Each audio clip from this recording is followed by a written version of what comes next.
Bienvenidos a Pediatría en un flash. Hoy vamos a hablar del síndrome nefrótico, la enfermedad glomerular más frecuente en la primera infancia, y les traigo este algoritmo que nos va a servir para el abordaje integral de toda la patología. Para empezar a hablar del síndrome nefrótico en pediatría, debemos de tener en cuenta tres factores claves acerca de su diagnóstico, el cual es la proteinuria en rango nefrótico, la hiperbuminemia y la presencia de edemas. Para esto vamos a conocer acerca de su fisiopatología explicando la presencia de estos síntomas. De forma normal, nosotros tenemos un complejo que es el complejo de filtración, el cual va a estar formado por el endotelio, una membrana basal y unos podocitos y unos procesos de esos podocitos llamados los pedicelos. Este es un vaso sanguíneo en donde va a fluir la sangre junto con las proteínas, y gracias a todo este complejo de filtración se evita que las proteínas se filtren a la orina.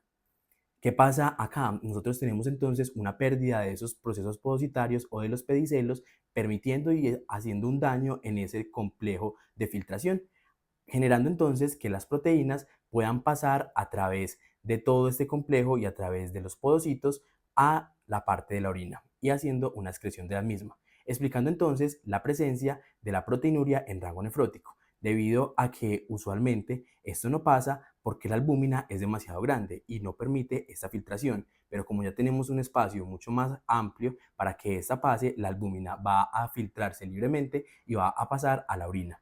Es por eso entonces también que se presenta una hipoalbuminemia, debido a que la albúmina ya va a pasar a la orina y la albúmina en sangre va a disminuir. Y ese es el segundo factor, la hipoalbuminemia. El tercero, entonces, cuando tenemos la albúmina baja, nosotros usualmente la albúmina está en la sangre y esa albúmina ejerce una presión positiva o una presión hidrostática, evitando que el agua que está en la sangre salga hacia el exterior. Esa proteína, al ser la más grande y la mayor estructural, genera entonces que ya el agua no se quede dentro de los vasos sanguíneos, sino que empiece a salir. Y al salir toda esa agua, nosotros vamos a tener entonces una presencia de edemas en nuestros pacientes, explicando entonces todo su diagnóstico y por qué esa triada.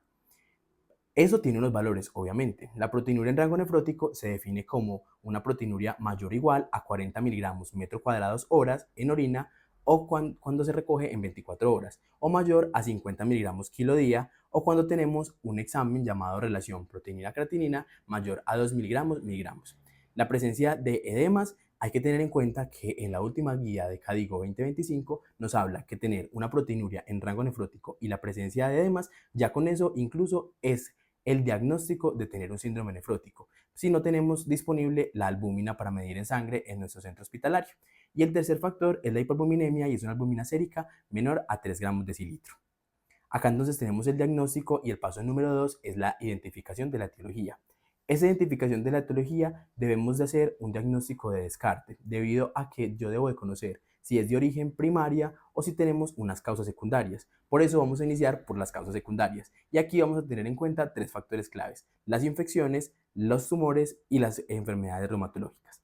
En las infecciones usualmente está muy relacionado con enfermedades crónicas como son el VIH, la sífilis, la hepatitis B, el COVID y la tuberculosis. De causas tumorales está asociado a las leucemias y los linfomas. Es por eso muy importante solicitar de parte inicial un extendido de sangre periférica y un hemograma.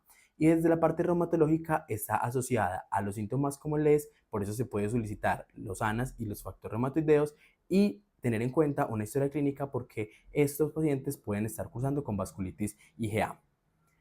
Esto entonces nos resume que nosotros debemos de tener una historia clínica muy adecuada, preguntando todos esos síntomas por los cuales el paciente está consultando y por los cuales ha venido recibiendo, tener unos paraclínicos y un examen físico muy importante y muy relevante para que yo pueda descartar y encontrar una posible causa secundaria. Cuando yo ya descarté todas esas causas secundarias, yo puedo pensar que probablemente sea una causa primaria, o también denominada la enfermedad de cambios mínimos, la cual es el 90% de los casos de los pacientes que se presentan con síndrome nefrótico en la infancia temprana. Yo tengo que tener acá en cuenta un factor clave, y es que la enfermedad de cambios mínimos, si yo tengo una de las siguientes presentaciones, yo debo de pensar que tiene algo más, como son la edad menor a un año o mayor a 12 años, hipertensión arterial en el debut, síndrome nefrótico y asociado a un síndrome nefrítico, y tener hematuria al momento del diagnóstico. Y esto son los criterios de biopsia renal, porque es lo que me hace pensar que no sea una enfermedad de cambios mínimos, sino que probablemente tenga otra etiología. Cuando yo conozco la etiología, ya vamos a pensar en el tratamiento. En el tratamiento lo vamos a dividir en tres partes. La parte inicial, que es cómo se presenta el paciente, y es un tratamiento sintomático en el manejo de los edemas del paciente. Si el paciente se presenta de una forma grave, es decir, que se presenta como con complicaciones, es decir, probablemente con un edema testicular grave que comprometa o una ascitis generalizada o un edema pulmonar, yo debo de pensar en la aplicación de albúmina. Y la albúmina, aquí les dejamos las dosis 0.5 a 1 gramo por kilo intravenoso en 2 a 4 horas. Si no tiene la presencia de edemas, yo debo de pensar en colocarle furosemida a una dosis de 1 a 2 miligramos kilodosis para reducir esos síntomas. Y para hablar del tratamiento específico, es decir, el tratamiento con esteroides, cuando yo ya sé que no tengo ninguna causa secundaria, yo debo de pensar que el tratamiento esteroideo es con prednisolona, en lo ideal es tratamiento vía oral, que se hace 60 miligramos metro cuadrados con un máximo de 60 miligramos diario por 4 a 6 semanas, seguido de una prednisolona de 40 miligramos metro cuadrados interdiarios por 4 a 6 semanas, y la duración total de ese tratamiento es de 8 a 12 semanas.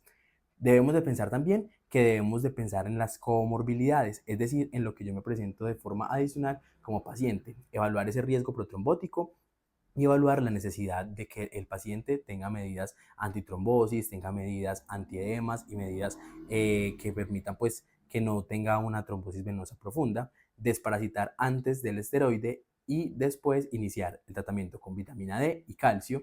Y la última fase es si el paciente se presenta con hipertensión arterial, darles IECAS y ARA2, que son el tratamiento ideal para la presión arterial, excepto cuando tienen lesión renal aguda. El cuarta fase de tratamiento va a ser el seguimiento, y el seguimiento lo vamos a hablar acerca de evaluar a los pacientes a las 6 semanas. En CADIGO nos dice que debemos de repetir la proteinuria en 24 horas, sin embargo, por términos de practicidad y demás, puede ser incluso con tirilla reactiva, y si aún está positivo, el paciente debe de volver a consultar para evaluar otros fenotipos del síndrome nefrótico y probablemente otras etiologías. Este entonces es el algoritmo diagnóstico, por acá te lo dejamos y nos vemos en una próxima.